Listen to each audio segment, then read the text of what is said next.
आता पुढचा प्रश्न सगळ्यात महत्त्वाचा स्टुडंट्स, की तुम्हाला दिलेला आहे, की इथे कंप्लीट द टेबल. तुम्हाला कंप्लीट द टेबल दिलेलं आहे आणि जर का तुम्ही टेबलला व्यवस्थित बघितलं, तर तुम्हाला तिथे एकाखाली एक असे 3 टेबल दिलेले आहेत. टेक्स्टबुकच्या एक्सरसाइजमध्ये जर का तुम्ही ऑब्झर्व्ह केलं, तर तुम्हाला एकाखाली एक असे 3 टेबल दिलेले आहेत. त्यातल्या पहिल्या टेबलचा आपण आन्सर देणार आहोत. मग आता जर तुम्ही इथे ऑब्झर्व्ह केलं स्टुडंट, तर इथे बघा, इथे यू म्हणजे काय? तर यू म्हणजे इनिशियल व्हेलॉसिटी. ए म्हणजे काय? ए म्हणजे ॲक्सेलरेशन. टी म्हणजे काय? टी म्हणजे सेकंड आणि व्ही म्हणजे काय? तर व्ही म्हणजे फायनल व्हेलॉसिटी. म्हणजे इथे तुम्हाला 4 क्वांटिटी दिलेल्या आहेत. यू जी इनिशियल व्हेलॉसिटी आहे, तिचं युनिट हे मीटर पर सेकंड आहे. ॲक्सेलरेशनचं unit metre per second square आहे. टाईम जो आहे तो सेकंडमध्ये मोजतो आपण आणि फायनली व्हेलॉसिटी, फायनल व्हेलॉसिटी जी असणार आहे, तिचं युनिट देखील मीटर पर सेकंडच असणार आहे. मग या 4 क्वांटिटीमध्ये जर का तुम्हाला 3 क्वांटिटी दिलेल्या आहेत आणि 1 क्वांटिटी विचारली आहे, तर तुम्हाला ती क्वांटिटी फाइंड करायची आहे. मग स्टुडंट्स आता ती फाइंड कशी करणार आपण? तर इथे सरळ साधा त्यांनी फॉर्म्युला दिलेला आहे, की P is equals to U plus AT हा फॉर्म्युला तुम्हाला वापरायचा आहे. मग एक्झाम्पल 1 साठी आपल्याला हा फॉर्म्युला वापरता येतो का? तर येस, एक्झाम्पल 1 साठी आपल्याला हा फॉर्म्युला वापरता येतो. पण काय काय गिव्हन आहे? तर इथे सगळ्यात अगोदर आपण पहिल्यांदा लिहू given data. What is given? तर इथं जी इनिशियल व्हेलॉसिटी आहे स्टुडंट, इनिशियल व्हेलॉसिटी जी आहे, initial velocity denoted by u आणि u is equals to 2 metre per second. आपल्याला गिव्हन डाटा लिहायचा आहे. गिव्हन डाटा प्रॉपरली लिहायचा आहे. हे 2 न्यूमेरिकल्स आहे या फॉर्म्युल्यासाठी. इनिशियल व्हेलॉसिटी तुम्हाला दिलेली आहे. त्यानंतर स्टुडंट तुम्हाला ॲक्सेलरेशन दिलेलं आहे आणि हे ॲक्सेलरेशन किती आहे? Acceleration a is equals to 4 metre per second square हे ॲक्सेलरेशन दिलेलं आहे. या व्यतिरिक्त अजून काय दिलंय? टाईम दिलेला आहे. टाईम किती दिलेला आहे? T is equals to 3 second. 3 second. Time 3 second दिलेला आहे आणि काय विचारलंय? तर तुम्हाला फायनल व्हेलॉसिटी काढायला विचारली आहे. तुम्हाला काय दिलेलं आहे? फायनल व्हेलॉसिटी काढायला विचारली, की व्ही काय आहे? फायनल व्हेलॉसिटी काय आहे? तर इथे तुम्हाला फायनल व्हेलॉसिटी विचारली. So final velocity is equals to v is equals to question mark, जी की आपल्याला काढायची आहे. मग तुम्हाला काय करायचंय? तो फॉर्म्युला लिहायचा आहे. फर्स्ट कायनेमॅटिकल इक्वेशन मी लिहिलंय. आता ह्या ज्या गोष्टी दिलेल्या आहेत, त्या त्याच्यासमोर त्याचं युनिट देखील मेन्शन करायचे विद्यार्थ्यांनो. आता इथे विचार करायचा आहे, की इक्वलच्या खाली मी इक्वल लिहिणार. मी फॉर्म्युला लिहिला. यूची व्हॅल्यू किती आहे? 2 मीटर पर सेकंड. आता ज्यावेळेस व्हॅल्यू आपण फॉर्म्युल्यामध्ये ठेवतो, पहिली गोष्ट ज्यावेळेस तुम्ही गिव्हन डाटा लिहिता, बऱ्याच वेळेस त्या स्टँडर्ड फॉर्ममध्ये दिलेल्या नसतात. म्हणजे त्याचं एसआय युनिट दिलेलं नसतं. तर तुम्हाला ते एसआय युनिटमध्ये काय करायचंय? कन्व्हर्ट करून घ्यायचंय आणि शक्यतो तुम्हाला इथे क्वांटिटी सगळ्या एसआय युनिटमध्येच दिलेल्या आहे. त्यामुळं इथे त्या व्हॅल्यू तुम्हाला प्लेस करायच्या. एची व्हॅल्यू किती आहे? 4. 4 इंटू 4 इंटू आता इथे टी. टी किती आहे? 3 सेकंड. टी आहे 3 सेकंड. मग आता बऱ्याच वेळेस हे मुलांचं आन्सर चुकतं विद्यार्थ्यांनो. ह्या मुलांचं आन्सर चुकतं, की 2 प्लस 4 इंटू 3 किती? किती? मग बऱ्याच वेळेस हे आन्सर हे चुकतं. त्याचं कारण आहे. त्याचं कारण काय? ते की ते 4 अन् 2 6 6 त्रिक 18 असं देखील आन्सर देतात. मग याचं आन्सर खरं कोणतं? तर त्याच्यासाठी तुम्हाला बॉडमास वापरायचा आहे. बॉडमास काय सांगतो? बॉडमास सांगतो बॉडमास सांगतो, की सगळ्यात अगोदर तुम्ही ब्रॅकेट, मग ऑफ, मग डिव्हिजन. आता इथे तर हा पार्ट नाहीच आहे. तर अगोदर डिव्हिजन, डिव्हिजन नंतर मल्टिप्लिकेशन, मल्टिप्लिकेशन नंतर ॲडिशन आणि ॲडिशन नंतर सबट्रॅक्शन. इथे सबट्रॅक्शन आहे का? नाही. इथे ॲडिशन आहे का? आहे. इथे मल्टिप्लिकेशन आहे का? आहे. इथे डिव्हिजन आहे का? नाही. म्हणजे तुम्ही आधी मल्टिप्लिकेशन सॉल्व्ह करताल आणि मल्टिप्लिकेशन तुम्ही सॉल्व्ह केली तर 4 त्रिक 12, 4 थ्री जा 12 प्लस 2 प्लस 2 4 थ्री जा 2 इथे प्लस 2 आणि 2 प्लस 12 14 इज युअर आन्सर. म्हणजे त्याचं 14 हे बरोबर आन्सर आहे. मग मी इथं काय लिहितो? इथं लिहितो मी 2 plus 2 plus 12 is equals to 14. तर इथे व्हीची व्हॅल्यू काय लिहायची? 14 metre per second. 14 metre per second आणि मग तुम्ही इथे व्हॅल्यू ठेवणार 14 मीटर पर. मग बऱ्याच वेळेस जर समजा कुणीतरी डायरेक्ट इथं लिहिलंय, की नाही मला फक्त कंप्लीट करायचंय ना, मला फक्त टीचरला वही दाखवायची ना, तर फक्त कंप्लीट करून घेतो. असा जर अप्रोच असेल, तर तुम्हाला ते नॉलेज मिळायला वेळ लागेल विद्यार्थ्यांनो. You have to take interest. तुम्हाला त्याच्यात इंटरेस्ट घ्यावा लागेल. इथे छोटे-छोटे खूप सुंदर न्यूमेरिकल दिलेले आहेत आणि तसेच न्यूमेरिकल तुम्हाला सॉल्व्ह करायचे आहेत. न्यूमेरिकल सॉल्व्ह करण्याचे 2 टप्पे. पहिला टप्पा गिव्हन डाटा. तुम्हाला गिव्हन डाटा प्रॉपरली लिहिता आला पाहिजे. दुसऱ्या टप्प्यामध्ये तो फॉर्म्युला लिहायचा आणि त्या फॉर्म्युल्यामध्ये त्या व्हॅल्यू ठेवायच्या. व्हॅल्यू ठेवल्यानंतर आपण सुंदरपैकी त्याला सॉल्व्ह करू शकतो. ठीक आहे? चला पुढे जाऊया. मग आता याच्यामध्ये काय आहे? याच्यामध्ये काय आहे? तर तुम्हाला काय करायचंय, दुसरा क्वेशन सॉल्व्ह करायचा आहे. म्हणजे आत्ताशी आपण हा पहिला सॉल्व्ह केला होता स्टुडंट्स. आता आपल्याला हा दुसरा भाग सॉल्व्ह करायचा आहे. मग दुसऱ्या भागासाठी तुम्हाला काय करायचंय, तर तुम्हाला दुसऱ्या भागात सगळ्यात अगोदर काय-काय दिलेलं आहे. तर इथे सगळ्यात सुरुवातीला आपल्याला काय लिहायचंय? गिव्हन लिहायचंय. मग गिव्हनमध्ये काय दिलंय? सुरुवातीला इनिशियल व्हेलॉसिटी दिली आहे. इनिशियल व्हेलॉसिटी कशाने डिनोट करतो? तर यूनं. त्याच्यानंतर काय दिलेलं आहे? ॲक्सेलरेशन दिलेलं आहे. ॲक्सेलरेशन इज डिनोटेड बाय ए. त्यानंतर काय दिलंय? टाईम दिलेला आहे. टाईम कशाने डिनोट करणार? टीनं. त्यानंतर काय दिलेलं आहे? Final velocity. फायनल व्हेलॉसिटी कशाने दाखवणार? व्हीनं. मग आता याच्यामध्ये जे इनिशियल व्हेलॉसिटी आहे, तर दुसऱ्या एक्झाम्पलमध्ये इनिशियल व्हेलॉसिटीच विचारलेली आहे. मग इनिशियल व्हेलॉसिटी किती आहे? तर ती क्वेश्चन मार्क. ॲक्सेलरेशन किती आहे? 5 metre per second square. Time किती आहे? 2 सेकंड आणि जी फायनल व्हेलॉसिटी आहे that is 20 metre per second. मग इथं तुम्हाला काय करायचं आहे स्टुडंट, इथं तुम्हाला फॉर्म्युला प्लेस करायचा आहे. फॉर्म्युला काय? Here here formula v is equals to u plus a into t. मग इक्वलच्या खाली इक्वल. यू किती आहे? तो काढायचा आहे. व्ही किती आहे? 20. इथे 20 दिलंय. यू प्लस ए किती आहे? 5 इंटू टी किती आहे? 2. So 20 is equals to u plus 10. आता हा प्लसमध्ये आहे. साइड चेंज केल्यानंतर तो मायनसमध्ये जाईल. याला असं लिहिता येतं 20 minus 10 equals to u and therefore u equals to 10 metre per second. म्हणजे इथे तुमची व्हॅल्यू काय आलेली आहे? 10 मीटर पर सेकंड. आणि एवढं सगळं सॉल्व्ह केल्यानंतर तुम्हाला त्याच्या व्हॅल्यू तिथे ठेवायच्या आहेत, की बाबा हा किती आला? 14 मीटर पर सेकंड आला. हा किती आला? 10 आला. बरेच जण काय करतात, नुसतं त्याला बॉक्स लिहितात. इथं 14, इथं 10 आणि फक्त टिक मार्क. हे जोपर्यंत डोक्यात बसत नाही, तोपर्यंत ते लिहायला गंमत पण वाटणार नाही. ठीक आहे स्टुडंट्स? मग जसं आपण हा v is equals to u plus a t हा v is equals to u plus a t formula वापरला, असाच अगदी आपल्याला दुसरा फॉर्म्युला वापरायचा आहे आणि त्या फॉर्म्युल्याचं नाव आहे s is equals to u t plus half a t square. Basically s is equals to u t plus half a t square हा फॉर्म्युला आहे.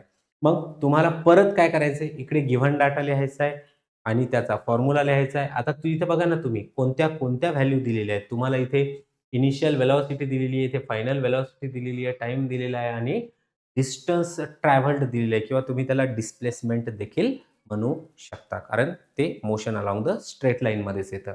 मग स्टुडंट्स चला पटापटा आपण काय करूया? इनिशियल व्हेलॉसिटी लिहूया. Initial velocity, initial velocity. तर हे तुम्ही पुन्हा-पुन्हा लिहायला लागलेत. लिहिलेलं आहे ना, तर स्टुडंट हे ऑलरेडी लिहिलेलं आहे, पण तुमच्यासाठी परत-परत मला लिहावं लागेल आणि तुम्हाला देखील ते परत-परतच लिहावं लागेल. कारण जेवढ्या वेळेस आपण रिपिटेशन्स करू, तेवढं आपल्या डोक्यात बसण्याचे चान्सेस जास्त आहेत. मग इनिशियल व्हेलॉसिटी यू किती रे बाबा? 5 मीटर पर सेकंड. व्हेलॉसिटीचं युनिट लिहायचं मीटर पर सेकंड. त्याच्यानंतर काय? ॲक्सेलरेशन. ॲक्सेलरेशनचं युनिट सांगा रे. Acceleration is equals to a. A is equals to 12 metre per second square. Okay. त्याच्यानंतर टाईम. टाईमची व्हॅल्यू सांगा. Time is denoted by t and t is equals to 3 second. त्याच्यानंतर displacement. Displacement किती आहे? So displacement is equals to s is equals to ते तर find करायचे. ठीक आहे. मग आता आपल्याला काय करायचंय? इथे व्हॅल्यू ठेवा, फॉर्म्युला ठेवा. Put the formula, write down the formula. Formula काय? हिअर हिअर व्हॅल्यू ठेवा. आता इथे आपण व्हॅल्यू ठेवूया. व्हॅल्यू आहे s is equals to u into t plus half a into टीचा स्क्वेअर. मग तुम्ही म्हणता सर हा फॉर्म्युला थोडासा अवघड वाटतो. अजिबात नाही स्टुडंट्स. पहिला जसा फॉर्म्युला होता तसाच हा देखील फॉर्म्युला आहे. आणि आपल्याला याच्यामध्ये व्हॅल्यू प्लेस करायच्या. बरं, मग आता इक्वलच्या खाली इक्वल u सांगा किती आहे? 5 इंटू टी किती आहे? 3 प्लस 1/2 इंटू ए किती आहे? 12 इंटू टीचा स्क्वेअर 3 टीची व्हॅल्यू किती आहे? 3 आणि आपल्याला इथे 3 चा स्क्वेअर करायचा आहे. मग आता याच्यामध्ये ज्या बेसिक स्टेप्स आहेत त्या आपण सॉल्व्ह करून घेऊ. 5 3 जा 15 प्लस आधी मल्टिप्लिकेशन मग ॲडिशन. मग इथे आता सगळ्यात अगोदर आपल्याला डिव्हिजन परफॉर्म करावी लागेल. मग आता इथं देखील जायचं म्हटलं तर आपल्याला डिव्हिजनच परफॉर्म करून घेऊया. मग आता इथे डायरेक्टली प्लसनं हे सेपरेट केलेले आहे. तर 5 3 जा 15 प्लस 2 1 जा 2, 2 6 जा 12, 6 इंटू 3 चा स्क्वेअर 9. याला असं लिहिता येतं 6 9 जा 54, 15 प्लस 54. मग याला असं लिहिता येतं 5 प्लस 4 9 आणि 1 plus 5 6. So 69 S is equals to 69 metre. S is equals to 69 metre. म्हणजे तुमचं इथलं आन्सर काय आलेलं आहे? 69 मीटर. इथे 69 मीटर. ठीक आहे. त्याच्यानंतर जो दुसरा पार्ट दिलेला आहे, दुसरं एक्झाम्पल तुम्ही ट्राय करू शकता स्टुडंट्स. व्हिडिओला पॉज करा आणि तुम्ही स्वतः इनिशिएटिव्ह घेऊन त्याला सॉल्व्ह करा. जर नाही आलं तर तुम्ही व्हिडिओला पुन्हा कंटिन्यू करा. ठीक आहे. मग जर येत नसेल तर तुम्ही बघू शकता की याच्यामध्ये what is given. So first of all given is equals to initial velocity u is equals to 7 meter per second. Then acceleration a is equals to find करायचे. त्यानंतर time t is equals to 4 second आणि लास्टला displacement is equals to s is equals to जे की already 92 दिलेलं आहे. ठीक आहे. आणि ॲक्सेलरेशन आपल्याला फाइंड करायचं आहे. या केसमध्ये आपल्याला काय करायचं आहे? ॲक्सेलरेशन फाइंड करायचं आहे. Then put the values and try to find the answer. मग आता इथे बघा इकडे hair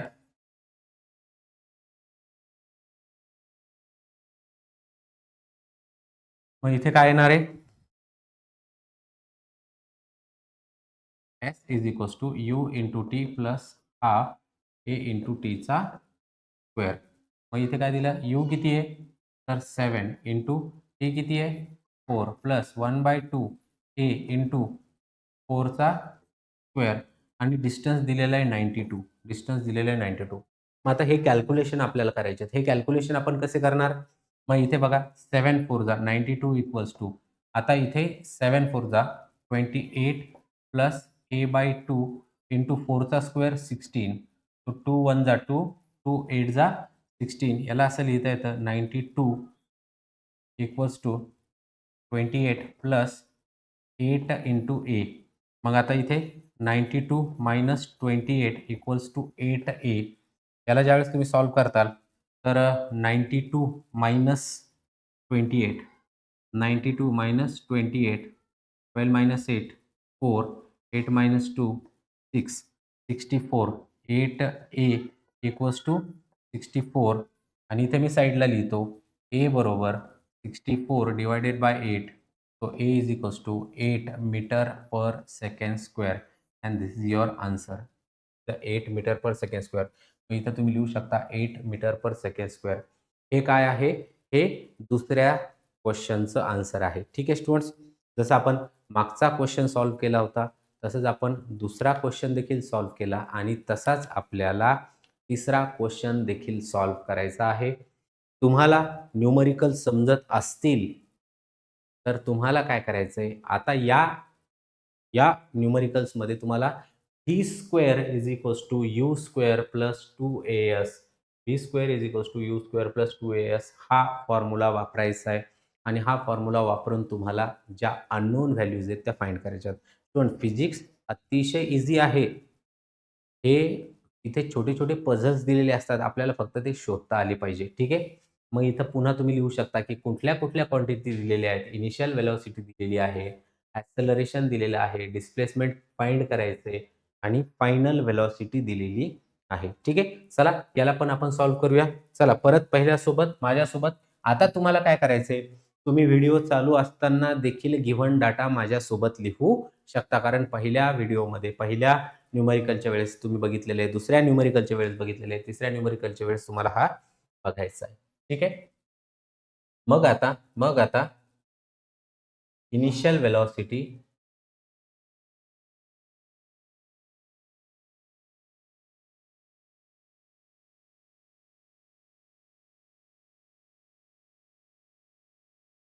initial velocity u is equals to 4 metre per second. त्यानंतर acceleration a is equals to 3 metre per second square. Displacement s is equals to what आणि final velocity v is equals to 8 metre per second एवढं दिलेलं आहे. मग आता इथे 4 गोष्टी ज्या आपल्याला लिहायच्यात त्या आपण लिहिल्यात आणि आपल्याला फाइंड काय करायचंय, तर इनिशियल पहिल्या याच्यामध्ये आपल्याला डिस्प्लेसमेंट फाइंड करायचंय. मग आपण लिहिला फॉर्म्युला हेअर हेअर फॉर्म्युला काय आहे? V square is equals to u square plus 2as इक्वलच्या खाली इक्वल. आता इथे ॲक्चुअली व्हीची व्हॅल्यू दिलेली आहे, म्हणजे इथे व्हीची व्हॅल्यू 8 आहे, तर 8चा स्क्वेअर प्लस यूची व्हॅल्यू 4, 4चा square plus 2 into 3 into s आपल्याला हे फाइंड करावं लागेल. मग 8चा स्क्वेअर 64 इज इक्वल्स टू 16 प्लस 2 3 जा 6 इंटू एस. मग याला ज्यावेळेस आपण पुढे सॉल्व्ह करू 64 minus 16 is equals to 6 into s. Therefore 6s is equals to 8. Therefore s is equals to 48 divided by 6, 8. So s is equals to 8 metre. s is equals to 8 metre. हे तुमचं काय झालं? आन्सर झालं. ठीक आहे students. हे पहिल्याचं answer आपण फाइंड केलं. आता तुम्हाला काय करायचंय? दुसऱ्याचं आन्सर काय करायचंय? ट्राय करायचंय. बघा इकडे पुन्हा एकदा की what is given. So initial velocity किती आहे? u इज इक्वल्स टू ती तुम्हाला फाइंड करायची आहे. देन ॲक्सेलरेशन किती दिलेलं आहे? 5 metre per second square. Displacement किती दिलेलं आहे? Displacement is equals to s is equals to 8.4 metre. Lastly final velocity final velocity किती दिलेली आहे? तर v is equals to 10 metre per second. 10 metre per second. मग इथं तुम्हाला पुन्हा सेम फॉर्म्युला ठेवा आणि व्हॅल्यू फाइंड करण्याचा प्रयत्न करा. मग इथे आपण लिहूया here v square is equals to u square plus 2as. मग इथे इक्वलच्या खाली इक्वल. यू स्क्वेअर काय? यू स्क्वेअर तर फाइंड करायचा. व्ही दिलेला आहे 10चा स्क्वेअर प्लस 2 इंटू ए किती आहे रे बाबा? 5 इंटू एस किती आहे? 8.4. ठीक आहे. मग इथे 100 10चा square 100 is equals to u square plus 5 दुनी 10 multiplied by 8.4 and that is equals to 100 equals to u square plus 84, and therefore 100 minus 84 is equals to u square. Therefore u square बरोबर 16, and therefore u is equals to under root of 16, u is equals to 4 metre per second. Your answer. ठीक आहे. तर तुम्ही इथे value लिहू शकता की that is equals to 4 metre per second आणि इथे जी व्हॅल्यू आलेली आहे ती 8 मीटर. ठीक आहे. तर इथे आपण तीनही कायनेमॅटिकल इक्वेशनच्या आधारावर जे 2-2 न्यूमेरिकल होते अशा पद्धतीनं 6 न्यूमेरिकल सॉल्व्ह केलेले आहेत आणि हे जे न्यूमेरिकल आपण सॉल्व्ह केलेत याच्या सगळ्या याची सगळी पी-डी-एफ तुम्हाला मिळणार आहे. याची सगळी पी-डी-एफ तुम्हाला काय होणार आहे स्टुडंट्स? मिळणार आहे. ठीक आहे. सो व्हिडिओ शेवटपर्यंत बघूयात. त्याच्या पुढचा क्वेश्चन काय दिलेला आहे? Complete the following sentences. The minimum distance between start and finish point of the motion of an object is called. आता मिनिमम डिस्टन्स दिलेलं आहे. The minimum distance between start and finish point. तर याच्यामध्येच दिलेलं आहे. इथे THE पाहिजे, पाहिजे. तर याला म्हणतो आपण स्टुडंट डिस्प्लेसमेंट. याला काय म्हणायचं? डिस्प्लेसमेंट. याला आपण डिस्प्लेसमेंट म्हणतो. Deceleration is a negative acceleration. During the uniform circular motion only direction changes. आता मला सांगा, युनिफॉर्म सर्क्युलर मोशन आहे म्हणजे फॅनची स्पीड चेंज व्हायला लागली का? नाही. त्याचे इक्वल रोटेशन व्हायला लागले. मी म्हटलं एका सेकंदात जर का 2 रोटेशन होते, तर पुढच्या सेकंदात पण 2 रोटेशन होईल. पण मग ती चेंज काय व्हायला लागलं? तर चेंज व्हायला लागली डायरेक्शन, आणि म्हणून uniform circular motion is also accelerated motion. त्याला सुद्धा आपण ॲक्सेलरेटेड मोशन म्हणतो. मग ड्युरिंग द कोलिजन काय कॉन्स्टंट होतं? मोमेंटम कन्झर्व्ह होतं स्टुडंट्स. Momentum is conserve. ठीक आहे. So during the collision momentum is constant.